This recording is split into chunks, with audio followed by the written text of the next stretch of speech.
Welcome, everyone. It is another episode tonight of the Enough to Keep Going podcast. This is episode 81. This is our deep dive. We've got gaming news of the past week, and joining me tonight, we've got a lot of news for the middle of February here, right? It's Valentine's Day, or it was.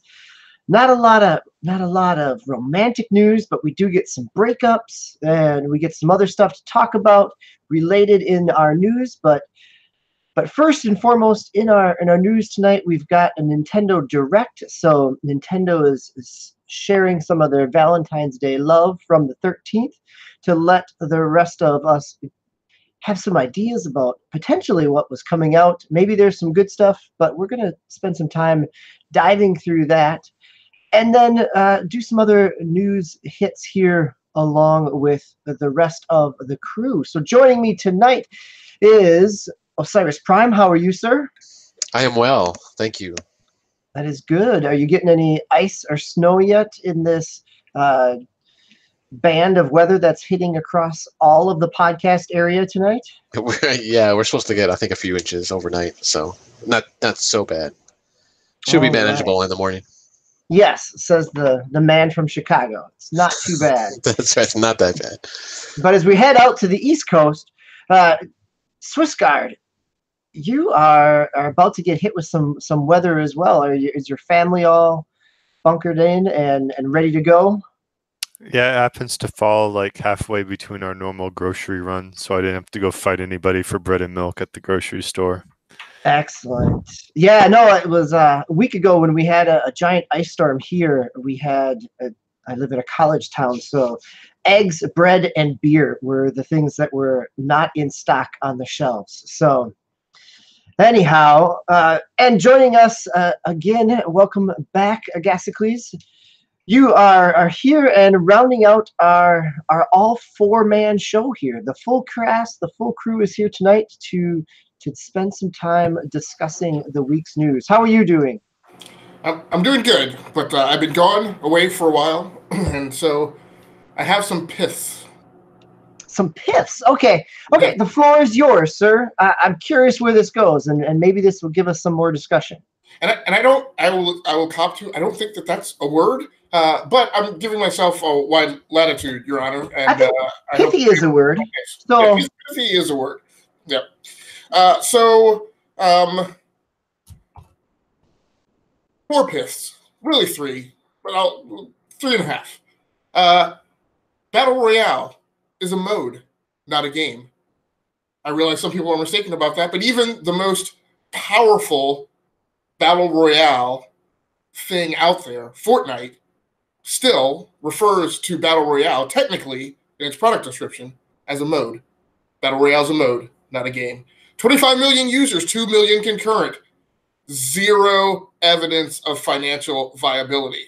I just want to say they're not necessarily directly related. Don't be hoodwinked by these shift that a lot of the gaming industry tried to make last year in an effort to obfuscate earnings results to its shareholders. And lastly, semi-lastly, there's no technical reason for there not to be crossplay, cross-progression, and cross-buy. No technical reason. We synchronize databases across operating systems and different platforms every day, everywhere else in the software development world.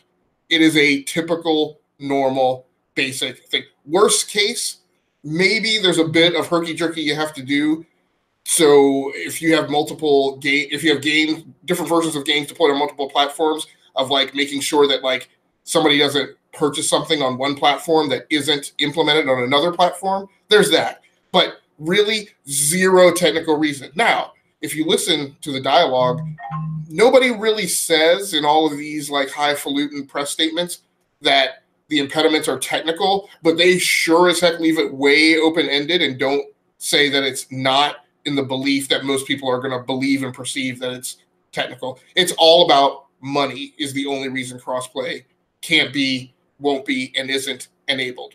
And as far as Sony's comments go, there's no way in the world that a developer does all the work to implement crossplay for the Switch, Xbox, and PC and just goes, oh man, PlayStation is too hard. So don't buy that boat of milk either. And finally, about all of these piths, don't at me, which my last pith is don't at me is stupid because it says don't at me when really what you're trying to tell people to do is to at you to blow up your Twitter level of engagement. Those are all my piths for the week. I'm not going to do that every time. It's just I felt the need to do it to get some things off my chest and out of the air. So last week we had some time and we spent a lot of time talking about Apex Legends because we were kind of in that honeymoon period where we had played it and loved it and enjoyed the mode, the game, and really at this stage it is a singular mode within a game. However we want to define that. But yes, so you were not here to join in the Apex Legends conversations. So I'm glad that you brought it back up here. But I definitely listened, and that's exactly why I had some of those piths. So it wasn't just you guys. I mean, it was KGFD. It was a lot of people having that discussion. And there were some particular nits that I needed to interject into the conversation. So I'm gonna, for the sake of derailing the podcast in minute 5, let's if a game is only made up of one mode, then is not that mode the game?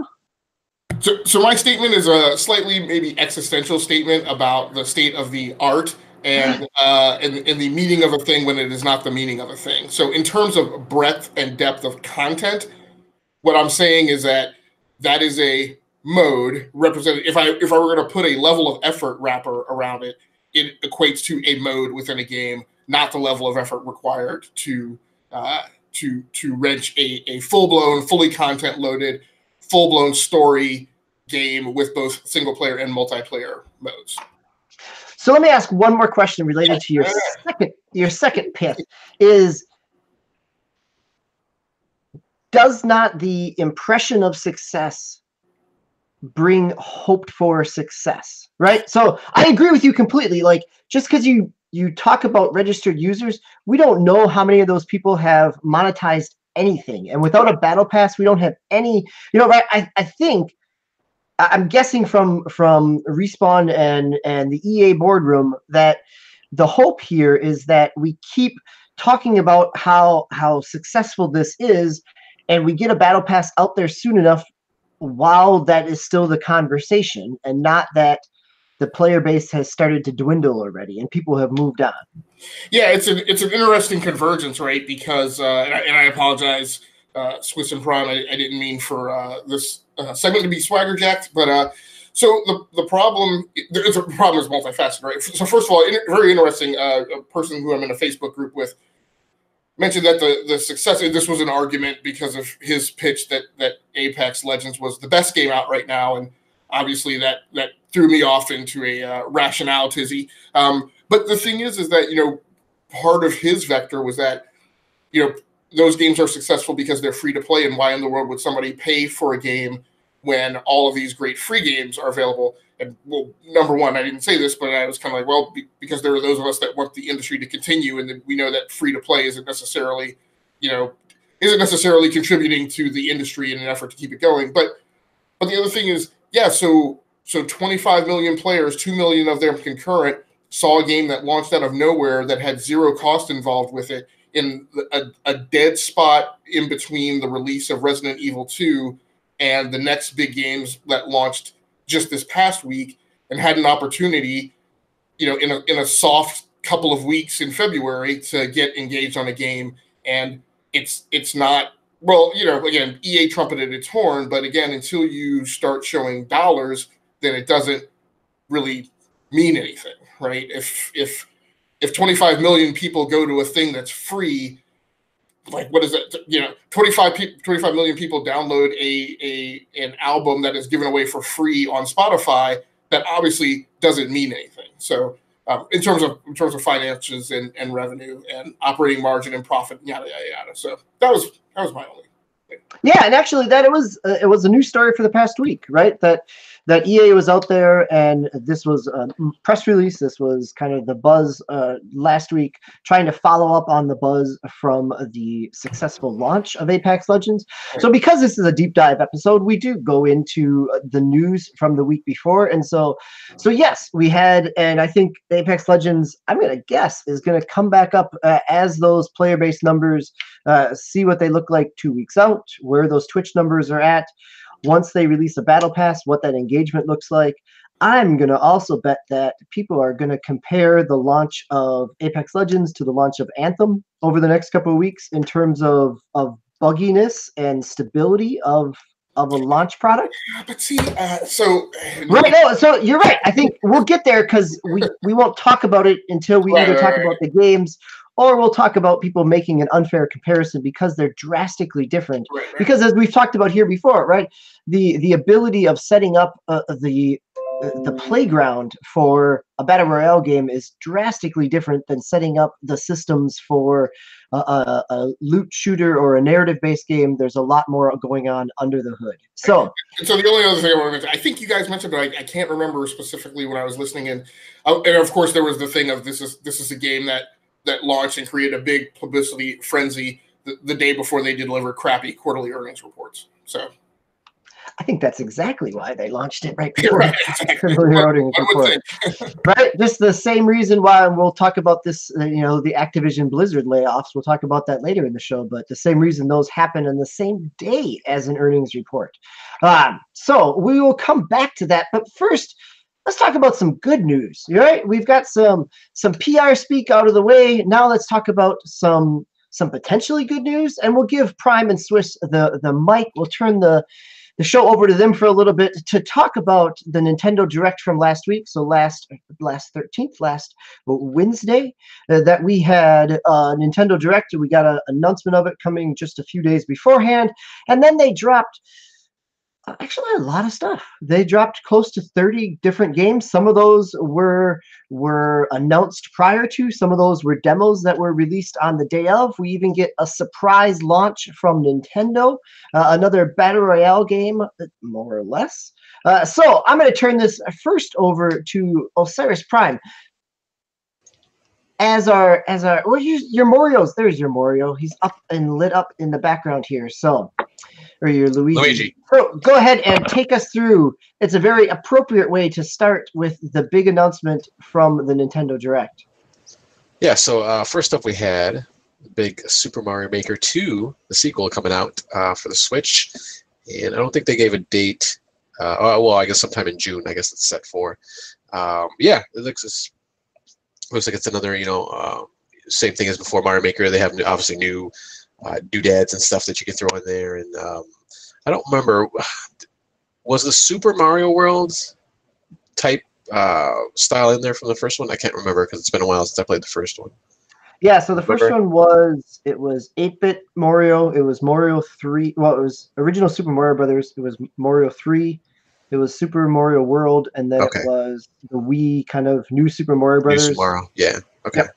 Yeah, for some reason I couldn't remember the Super Mario World type graphics. But yeah, there's all kinds of different things that you could throw in there. And it looks like maybe you'll be able to do multiplayer of some kind, either when you're creating it or, when you're going to actually play the levels. So, that's cool. It actually has Mario and Luigi on the cover. I'm assuming what's going to be the cover. They just kind of showed art from it. It looks like it's the cover art. So, and some people are speculating, maybe even 3 or 4 because there's a bunch of different characters on that same picture. But I'm excited for this one because I actually got the original one for my wife. We played it a bunch, me and my son and my wife. So it's going to be pretty cool to get the sequel going on the Switch finally.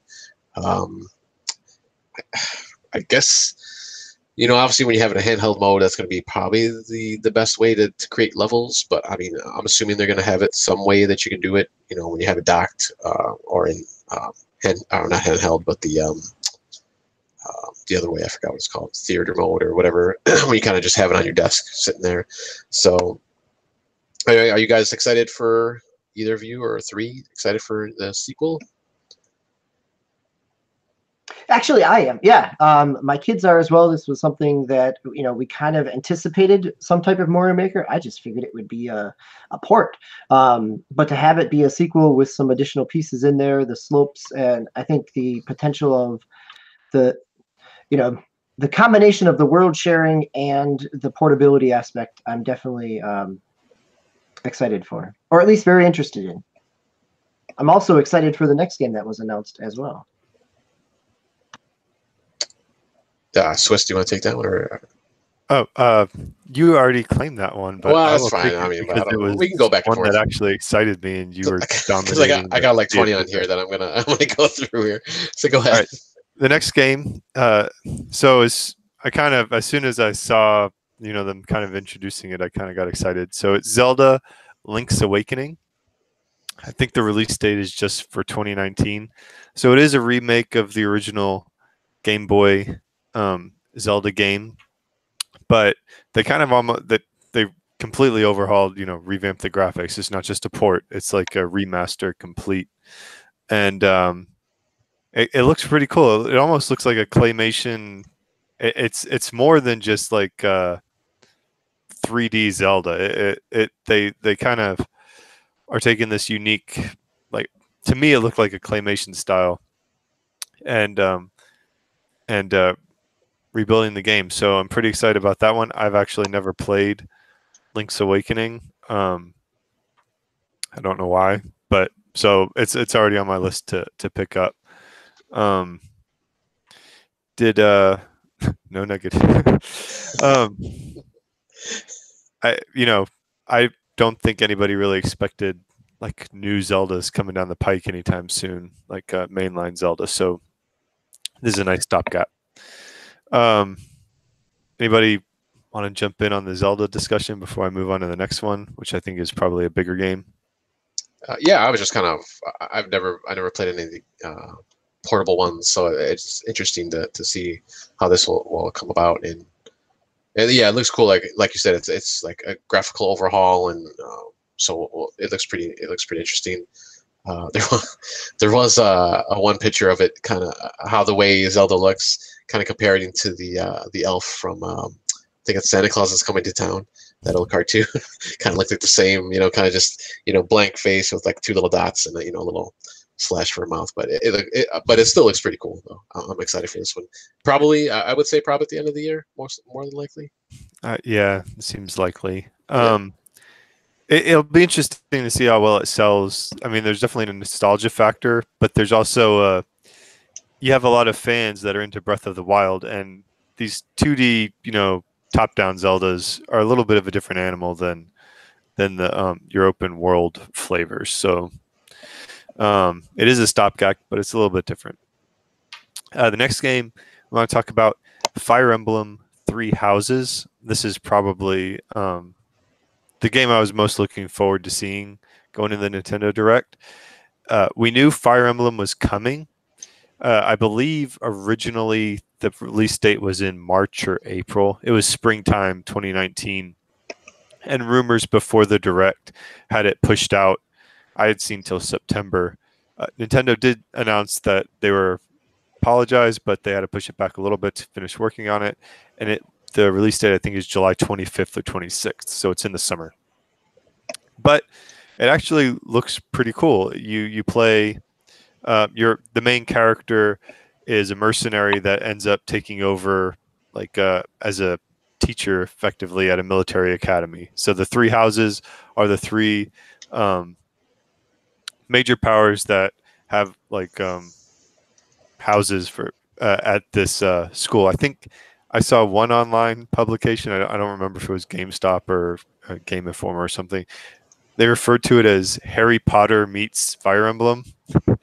And you're basically, the houses aren't so much in competition with each other from what I saw, but you end up working with kind of the premier or the leader of each house, each student, and going on missions around the world. So it's kind of a different premise.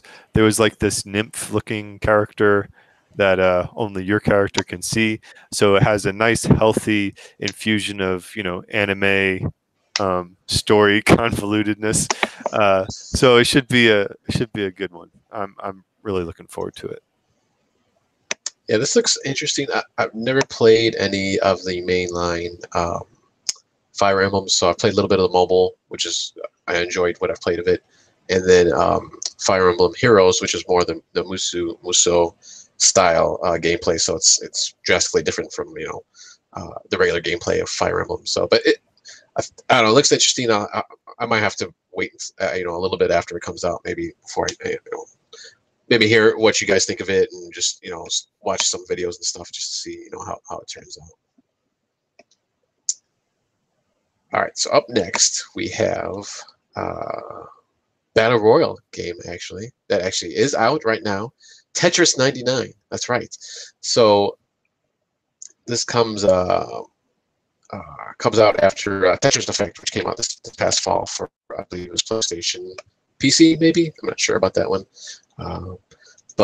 So yeah, it's Tetris, and you're sitting there, you have your main little screen there, and then you have 99 other people off to the side that can basically, as they create or I should say, as they clear their lines, they're kind of added to you, and it's not everybody, so you kind of pick and choose, and you can do that too when you're looking at the game yourself.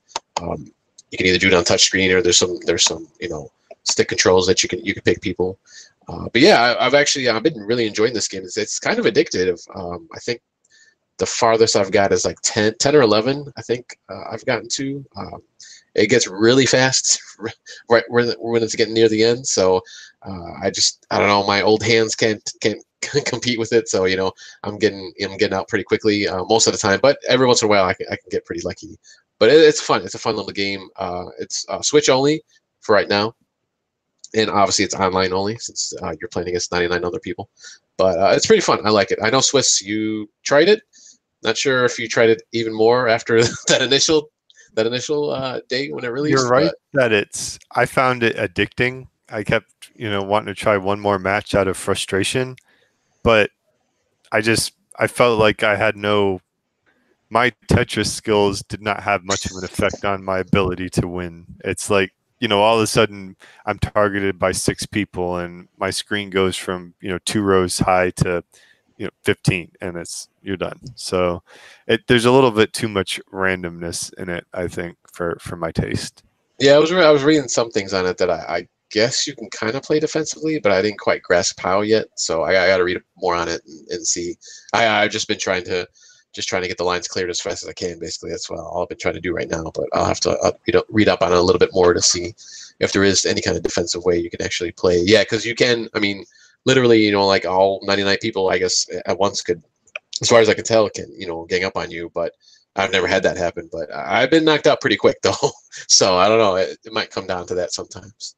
Up next, we have Yoshi's Crafted World, which there's actually they showed a little bit of, and they released a demo for that. I haven't tried that yet. But up next, a bit of a surprise, a really big surprise for me, Platinum Games game that came out, not Bayonetta 3, but Astral Chain, which I guess is kind of in the wheelhouse, kind of like I was going to say Conduit, not Conduit. What was the game on the 360? You were that robot guy, kind of like flying all around the screen. Vanquish. Thank you. Yep, which was another Platinum game, right? Yeah, that was a Platinum. PS3 and 360. But it's kind of similar in that vein. Looks like you control either 1 or 2 people, maybe. I'm not really sure if it's a co-op game or not. They do show 2 people. I guess you're a policeman of some kind of officer of some sort, maybe military or whatever. But you can basically jump into like a mech suit. You're flying around this big area, and you're fighting all these whatever monsters and other enemies. But it looks pretty cool. I was really surprised about this game. It looks cool. I mean, I've always enjoyed the games that I've played of theirs. I never bought Vanquish, but I did play the demo, and I really liked it at the time. Unfortunately, I had a billion other games, but this one I definitely want to pick up. And it looks like it's coming out August 30th, and it's exclusive to the Nintendo Switch, so that should be pretty cool. Swiss, did you have any thoughts on this one? Yeah, as I was watching it, I was like, I definitely got a vibe that it was them, and I kind of kind of in my head called it. I said I thought it was coming from them just because for me the big one that I played is Nier Automata, and I believe that the director of Astral Chain was on the Nier Automata team, if I remember correctly. So yeah, they're just the way that the action is so fluid, and they know that genre, and it's another nice anime. Looks like sci-fi. I don't want to say horror, but like some weird sci-fi stuff going on. So it looks like it'll be fun. Yeah, I think it was pretty obvious, like you said, when even before they got to the like robot part. I mean, you could tell it was coming from Platinum Games. So the next game, I'll go ahead and take real quick. The next couple, Oninaki, which has a depressing start to the trailer when the protagonist talks about how his parents had passed away, and he grows up, and I guess it's kind of like a JRPG where you kind of jump between the spirit world and the existing world and help people avoid descending into monsters if they are in the spirit world. It looked like you can kind of not collect people, so to speak, but as you rescue people, you get their abilities and you can use them in the battles. It looked like a very typical JRPG, so we'll see if there's some interesting twist to the game as we hear more about it. One of the headliners, though, I think for the entire Direct was another Square Enix game, Dragon Quest XI.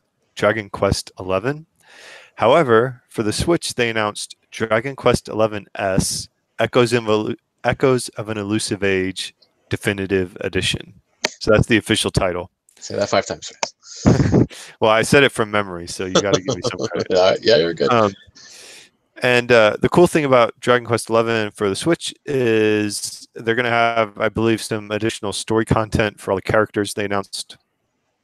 But they threw in a bunch of extras. So I have the rundown here from GameSpot's article. The option to switch between MIDI and orchestrated soundtracks, which, according to GameSpot, was a major criticism leveled towards the original release. You can switch to the 16-bit interface, like the 3DS kind of graphics mode, and I think that was only available in Japan, however. And you can choose between English and Japanese voices. So it's basically director's cut version of DQ11. I think there's still some question whether any of those additional features are going to make their way to the PS4 and the PS4 and PC versions. So that came out last year originally on the PS4? Last September. So, but what's the release date? I believe this is coming out in the fall, but I don't think they gave an exact date. It just says the fall. Yeah. But a major title coming to the Switch. Yep. And then look at they announced Dragon Quest Builders 2, which is looks actually pretty good. I mean, it looks like it's a big jump, in at least in the graphics, because I have the first one compared to number 2, so that should be pretty cool. And then the next one, Daemon X Machina, which they showed a little bit of, and also dropped a demo, just like they did with Yoshi. So I played a little bit of the demo so far, and it's pretty cool. It looks like it's gonna be pretty involved. A little bit of customization looks like you can do with at least your character, and probably it looks like your mech too, which I always like. I always like the customization parts of games. So it's looking pretty good. Swiss, I don't know if that was on your radar at all. It's on my radar. It's hard for me. I don't have as much time to game, so choosing to get a demo and devote time to a demo is always kind of a toss-up. But I was a little concerned when he announced, like, we're putting this demo out there, and then we're going to send everybody a form, a survey to fill out, and we'll take your. And I was like, it sounds like it's a little bit earlier in development than I want to even worry about playing it. So probably won't pick up the demo, but I'm into some Zone of the Enders inspired gameplay. Yeah, and I don't know if they've mentioned any release date for the full game, so we'll see when that comes. Hopefully this year. So looks pretty good though. And then I want to say lastly, but for now we're gonna stop here with Marvel Ultimate Alliance 3, which I'm excited for because I liked the first two. Back on the 360, I played both of them, so kind of Diablo-esque gameplay there, where you're isometric viewpoint and battle people, dropping loot and all that kind of stuff. So very excited for that one. That one also is an exclusive, at least for now. So yeah, they threw a lot of stuff, and we're only halfway through the list. And of these, some of these were new, some of these we knew about. We got some more details in terms of things like the Dragon Quest and the additional pieces that were added in there. The Daemon X Machina with the demo. This is something that Octopath Traveler did last year, right? They put out that Octopath Traveler demo and then followed up with a survey and tweaked a few systems before it eventually released as well. So we'll see if, again, it's a different developer, but it's something where they've taken that path. Agasicles, I've got a question, because you asked beforehand about this, if there were any kind of big system sellers. And I'm wondering, after you start looking at this list and hearing Prime and Swiss run down it, is this not so much about system selling than it is about system justifying? For people that may have picked it up over the holidays, the people that picked it up for Smash, and then here is a sampling of all kinds of different genres, just to show you that there's still more stuff coming out on this platform? Or, what's your take on this list here? Is there anything that really spikes your interest as a Switch owner or as a Switch family owner? Well, I've kind of already forgotten what you said. Is this about system sellers or system? You said justifiers, right? Throughout the year, I guess after you dropped money for it in 2019, I mean, even if I could say that that's the case, right? I guess my problem, in my perspective, is, yeah, but I'm not the guy who said I was going to sell a 32 million unit install base, right? So that's out there. That guidance hasn't been revised, which I find the weirdest thing. Is that, like, isn't it a little late to be playing chicken for your end of the year financials coming up? So I observed this. So that to me is a thing that is, and so I've kind of put it in a box because there's nothing like. I mean, I guess that immovable object is just going to collide with that whatever the other half of that equation is, and it'll be. And they've got what? They've got 5 million to hit. They announced that they were at around 27. Is that correct? Yeah, that's what I do remember. Yeah. Yep. So I don't know. Now, Nintendo's end of the fiscal year is June, isn't it? Are they one that goes into the summer? I think they're at the end of March as well. Okay. I think they just got this quarter. Okay. So yeah, I don't know how that's happening. So from a pure gamer perspective, I don't. I mean, I guess I do need some justifiers, right? I mean, I haven't played on the Switch all this year. And unfortunately, I don't see. I mean, Smash Brothers for me is still unplayed, and I just don't see anything in this list that's causing me to come up off the bench, and force it back into rotation. I mean, from a observer fan of the platform, I mean, I love Super Mario Maker 2 dropping in June. I love that recurring theme of Nintendo being the platform where you can count on, like, that big June release, like we had Splatoon in the first year. I don't know that I guess we had Mario Kart in the Mario Tennis. Yeah. Okay. Yeah. So I feel like they skipped the big summer release last year, but that's just my perspective. So I think this to me is a nicer thing than Mario Tennis last year. And other than that, I do find Astral Chain curious. I have meant to get back to try and play Vanquish. I love the look of it, but I've just never worked it out in my backlog.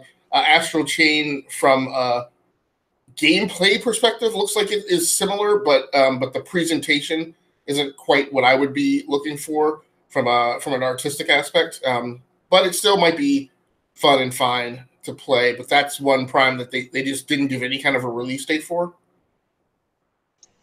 I believe it's the end of August. Okay. Well, yeah, August 30th. Yeah. And again, that's a trend that's great for Nintendo.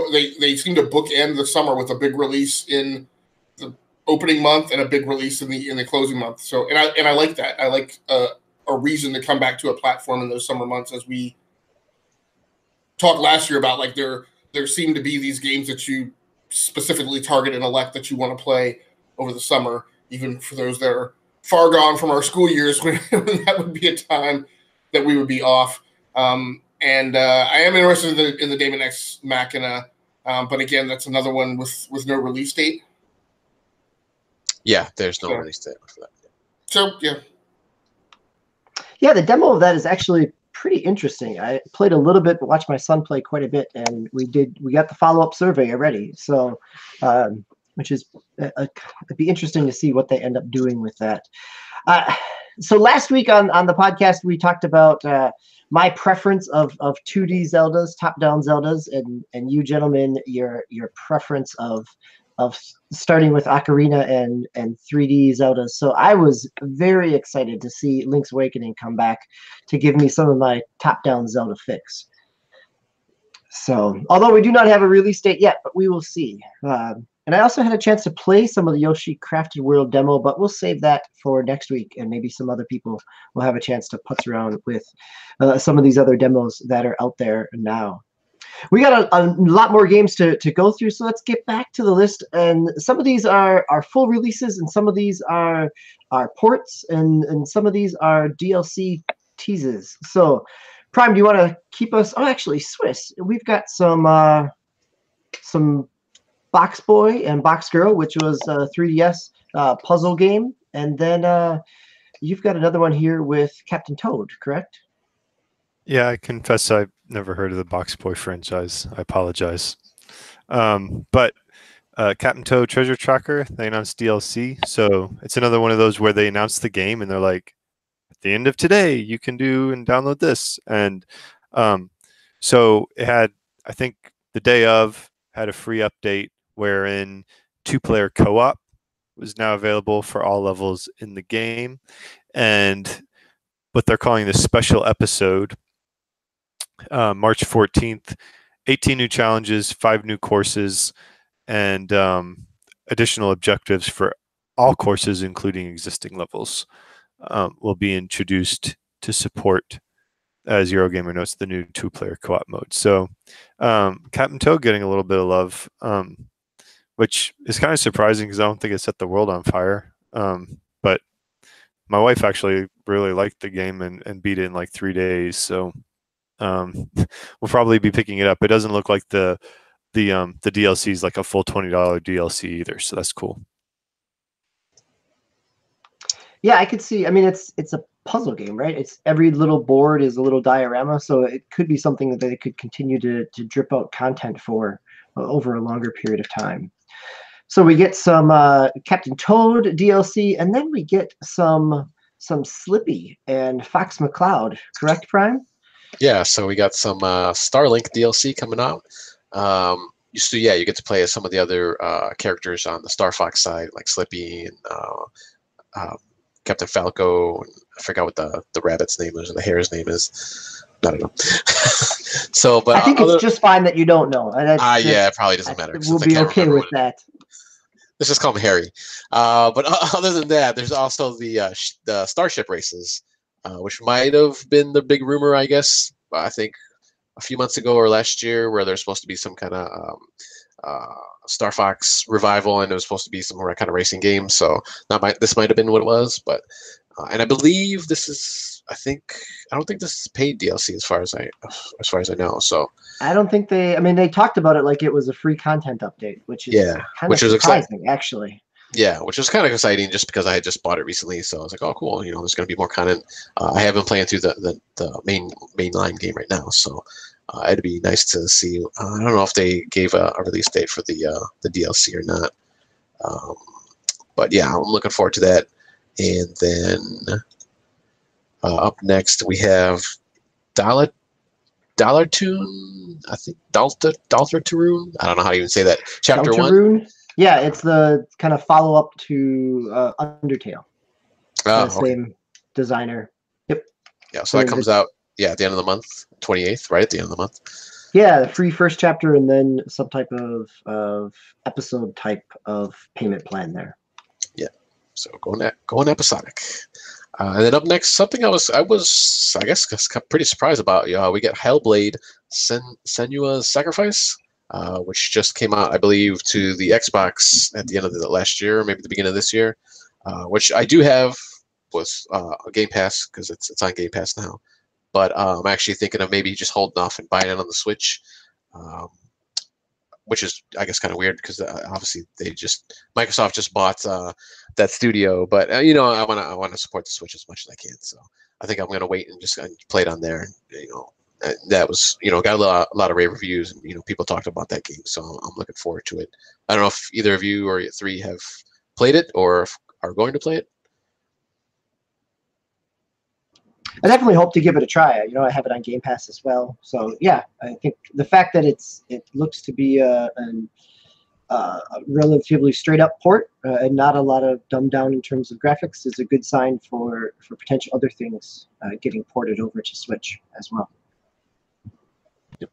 When I saw it, it looks interesting. We'll see if it can crack my backlog. So it's really going to be. Or be added to it, maybe. Yeah.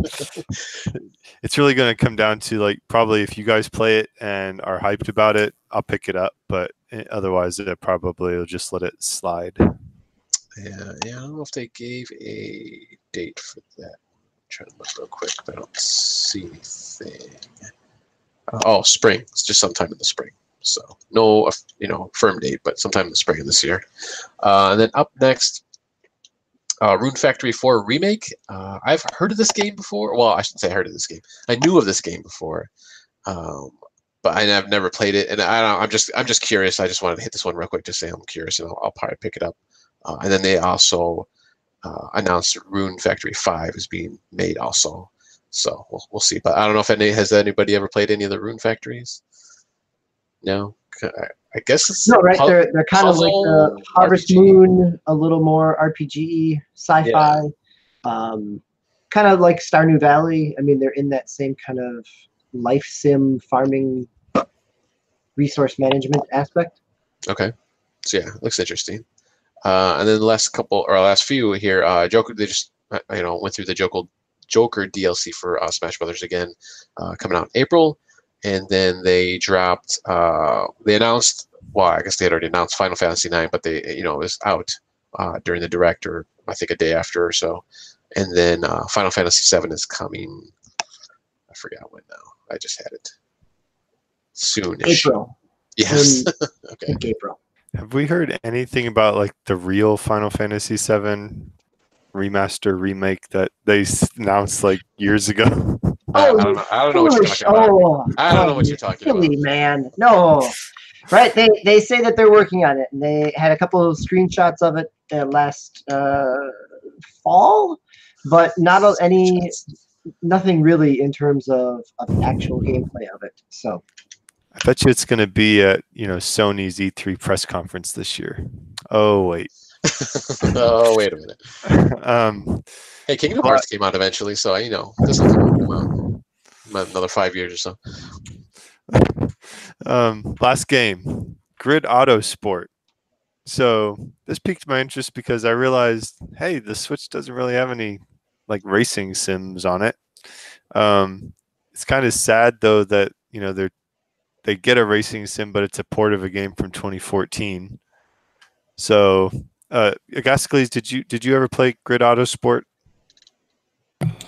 I don't recall if I've actually booted this up. I'm pretty sure I have it on some system when it was either free or maybe I grabbed it on Steam on sale. I have not. I don't remember having played this specific version. So I played Grid and Grid 2. Don't remember if I've gotten around to booting this up. Well, in any event, it's nice that the Switch is getting a title that kind of helps round out the platform a little bit better. An unaddressed genre. So Swiss and Prime, as you guys are taking us through all of these, are there, is there one or two titles that are your kind of, pre-order must-buys or things that that are beyond the it piques my interest than something that you're actually excited for? Fire Emblem, Three Houses. Okay. Yep. Yeah. No, I see Zelda that. and Astral Chain probably in the next tier. Okay. And how about you, Prime? Yeah, I'd say for me, other than Super Mario Maker 2, that's kind of a given just because it's, I mean, for me, anything, Nintendo related and Zelda to a little lesser extent just because I'm not too familiar with that game. But like Swiss said, Astral Chain and actually Anunnaki look pretty cool just because of the kind of dynamic going back and forth between the living and the dead world. And you can, the spirits that you're trying to save, basically the souls, you're trying to save from becoming monsters, you can equip, and get different powers and stuff like that. So I think it's going to be more of in a kind of an action RPG than, just a straight up JRPG. So that's definitely piquing my interest. So, and just the kind of style of it looks pretty cool. So, and like I said before, Marvel Ultimate Alliance 3, just because I'm a big Marvel nuts. Well, I've got Ultimate Alliance 3 already pre-ordered, so I am, because the same here, right? I'm a Marvel fanboy, and I love that kind of grindy loot-based game. So something also I can play with my kids together, sitting in front of the screen and hold my own, rather than playing Smash Brothers with them and being destroyed relatively quickly. So yes, so maybe we'll have to reconnoiter there as we did with Diablo 3 as well. I guess, Clues, any final thoughts on any of these in terms of the discussion? I'm excited about Grid Autosport. I mean, I don't travel a lot with the Switch, but one thing I have been looking for is I remember my PlayStation Portable days and having games like MLB The Show and NFL, what was it, NFL Street 2, I think maybe, and a couple racing games. And these are these games that you can kind of definitely block off like a 2-hour block of time and play them and not really hit. I mean, you're constantly progressing like the story of that event, right? There's no puzzle to figure out. There's no, boss fight that you're going to lose. It's you play your game, you play your sequence, you run your race, and then you end it and then move on to like the next thing. So I've been looking for something like that on the Switch, which I really don't have. And I can definitely say, well, obviously Grid Autosport would fit that bill. So yeah. Cool. No, I was definitely not blown away or surprised by a whole lot, but I was pleased with kind of the breadth of what they put forward in terms of kind of their coming up. I don't think that there's, like we said in the beginning, I don't know that there's any system sellers here, but there's plenty for people that have a Switch that want to keep playing on their Switch. Any final thoughts here, Prime, as well? No, yeah, like I said, there's nothing that like totally blew me away. I did have some surprises, like I said, Astral Chain was a big surprise to me, and even Hellblade. Obviously, it's not a new game, but that's coming out on the Switch. I never even thought it would. I didn't even think about it ever coming over to the Switch. So there's a few surprises. So it was interesting. And they had the big, I shouldn't say big, but the kind of E3. Hey, this is out with Tetris and the Final Fantasy 9. So it was kind of cool that they did that. Yeah, like I said, there's nothing that totally blew me away, but I think there's like a lot of little things that are kind of add up to being, it looks like it's going to be a good year, and I'm sure there's a lot of other games that haven't even been announced yet. Hopefully, bigger games. So we'll see what happens in the next few months. Yeah, and I think this was a good time for the Direct. There's the hype cycle is not really geared up yet for any other big game. We're kind of we made it through the Apex Legends, and the news cycle. There wasn't a lot to compete with Nintendo for good news of last week. But we've got one other piece of news here. We had talked about at the beginning of the show, right? We talked a little bit about Apex Legends dropping on the same day or the day before an earnings call. And the same is true, at least an earnings call for Activision Blizzard, that they had theirs last week. And on the same day, they also had a layoff of about 800 people. It was about 778 employees over the course of of their company or their companies, right? That we have multiple branches here with Activision and Blizzard and King. Swiss, you've got this story. Do you have any more details in terms of not only the layoffs, but also the way that this was messaged as well? I think is where this story gets a little more traction. But he also needs to unmute his microphone. That'll help, won't it? Yeah, the thing about the earnings call, though, I think that's interesting. Like, so EA's was rather disappointing. Activision Blizzard, this games industry biz article starts off by saying, despite a record year for revenue, Activision Blizzard announced its plan to restructure much of its company. So I think the big thing is where the cuts took place. They according to this article, layoffs occurred across Activision's main office in Santa Monica, particularly in the Destiny publishing team, which I guess is interesting because, Destiny, Bungie, got the IP back. They're splitting apart again. I had assumed that pretty much meant all the Destiny people were going with Bungie, and nope, there's a team that was kind of left high and dry in Activision Blizzard. You gotta. But that was more of a PR and marketing team rather than it wasn't. Right. It's at not least from what I've seen, it's not High Moon Studios. It's not Vicarious Visions. So, those were the two studios that were working on the Destiny content and the PC ports, things like that. So it's the Destiny publishing team. Vicarious Visions got layoffs. High Moon Studios got layoffs throughout international in Europe, Latin America, and elsewhere. And King, which I believe is like their mobile arm, right? Says they got hit pretty hard, and including both of its San Francisco and Seattle offices. So, however, at Blizzard, that's kind of the Activision side. At Blizzard, they focused kind of on support, so to speak, your IT staff, QA, esports, publishing, like PR and marketing and game support. So it really seems, in my opinion, it seemed kind of targeted to like just streamline day-to-day operations and maybe trim some of the fat, so to speak. QA is concerning. Like anytime you start cutting QA, that's like a yeah, it's easy to justify, like from a manager perspective, like we don't really need all that, but it's good to have. And I just wonder how much of like the IT and the PR and the marketing and whatnot, it was just why. I think I've read an article or something where it was like, why are they splitting that up between Activision and Blizzard? Maybe it's just a matter of, this is still just, it may have been one of you guys. It just may be leftovers from the merger that never got cleaned up when it was supposed to get cleaned up. So according to the games industry.biz article, people have kind of known there were rumors that it was coming, but some people were still caught by surprise that their positions were actually taken.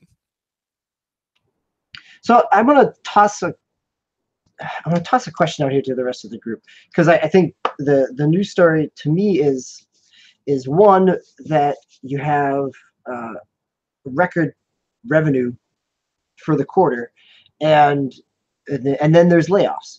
And so my question is potentially those layoffs are corporate realignment, right? It's redundancies from 2008 and the mergers that never really took place. So is it streamlining for the sake of efficiency, or is it streamlining to make up, to cost? Even though the revenues, right? The revenue. I see where you're going. The revenues look good this year, but what do they have on the horizon? Right, so that's it's getting out ahead. It's getting out ahead for next year when they don't have whatever titles to carry, to carry them. And we've talked about this before, right? What's left in their portfolio? They're not moving people over to, this was even with the bad news around EA and Star Wars. They were just moving people around most of those studios. That this is not moving people on to help finish out a project. This is letting people go. And so, is this efficient realignment, or is this cost cutting because of they're not going to have the revenue come the next cycle? Gascles, do you have thoughts on this? Right, we always banter back and forth in terms of financials. Where do you land on this, and what's your perspective? Unfortunately, it's a thing that I think just had to happen, and I mean, I feel bad, for people who lose their job. Recognizing the reality of how mergers go down, I think I mentioned in the Flock chat, like, it's right, the bad thing really is maybe that you didn't do it the first time around in your effort to let Blizzard have their own way. But now it's a comeuppance, right? I mean, there are aspects in here that I dislike more than anything, which is I always like having QA go away.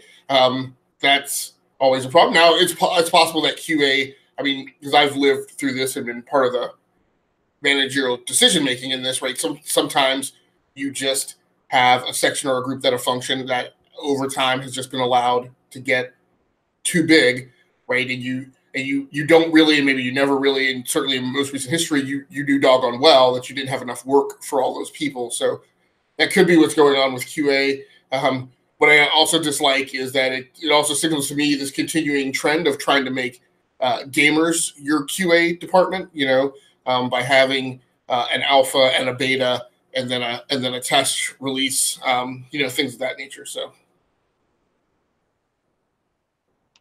All right, Prime, any thoughts here related to the cuts and resizing or right sizing, if we want to take the corporate speak to it, or some of the other, I was reading an article today from a more market and stock price piece where that this is good, but it's a short term, as you were saying, Swiss, it's a short term savings because the Blizzard Activision stock price is dipped back down to where it was at 2015 levels.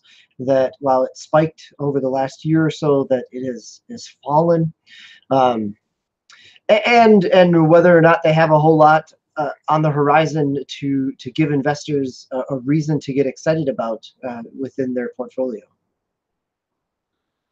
Yeah, I mean, I don't really have anything more to add than what's already been said. I could just reiterate, like I've been through mergers myself between corporations, and yeah, like I guess said, it's kind of weird that maybe they didn't do this a little bit sooner. But once again, if they're, I don't want to say they weren't paying attention, but maybe these are huge companies. Maybe some things get overlooked, and finally they're starting to crunch the numbers, and they're like, oh yeah, hey, we got like 100 people in marketing. Do we really need this many? And things like that. So yeah, I mean,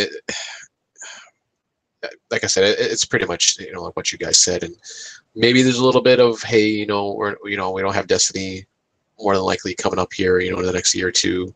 We have Call of Duty, and we have, that's it as far as I can think of. Warcraft 3 Reforged. I mean, that's a big thing coming out of Blizzard, I think. Yeah, they're always spin out Warcraft stuff. Well, yeah, their earnings called out that they don't have a big release planned. Actually, that Blizzard doesn't have a big release planned for 2019. Yep. Yeah. So I mean, they're probably just trying to weather the coming storm. So we'll see what happens. All right. So, gentlemen, I'm going to take that Warcraft 3 hook and use it to segue into next week's show. So next week we are back on Tuesday evening. Next week is our game experience show.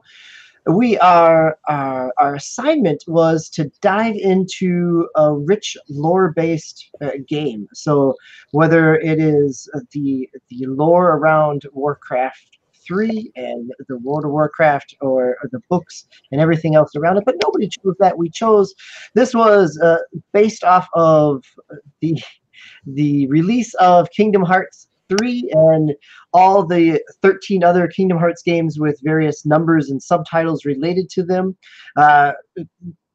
So we each had a game series or franchise that we were going to dive into and do some lore exploring.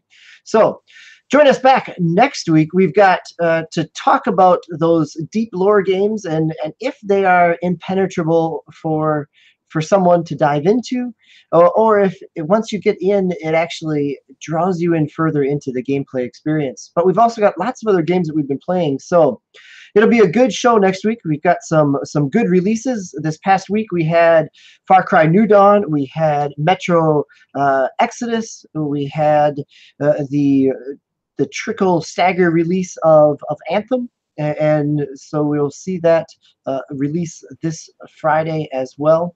So we've got a number of games, and we've got some other demos from that Nintendo Direct to talk about as well. So lots of good stuff for us to converse about next week. Gentlemen, any final thoughts before we head out and wrap this one up? I just want to say also Crackdown 3 came out this past week. Yes, Crackdown 3. Oh, I've Finally even been playing it. Yeah, so there's a lot of stuff. I'm going to not even say good stuff, but a lot of releases for the middle of February. So we'll see if it is worthy and of deserving to be called good next week as we talk about them. I guess, please, any show notes for, we've got the streamers live coming back up. They're back in rotation, and the rest of the things in terms of the What's Your Issue show back in the regular schedule on the E2KG network. Any other announcements related to the network? Nope, no housekeeping. All right.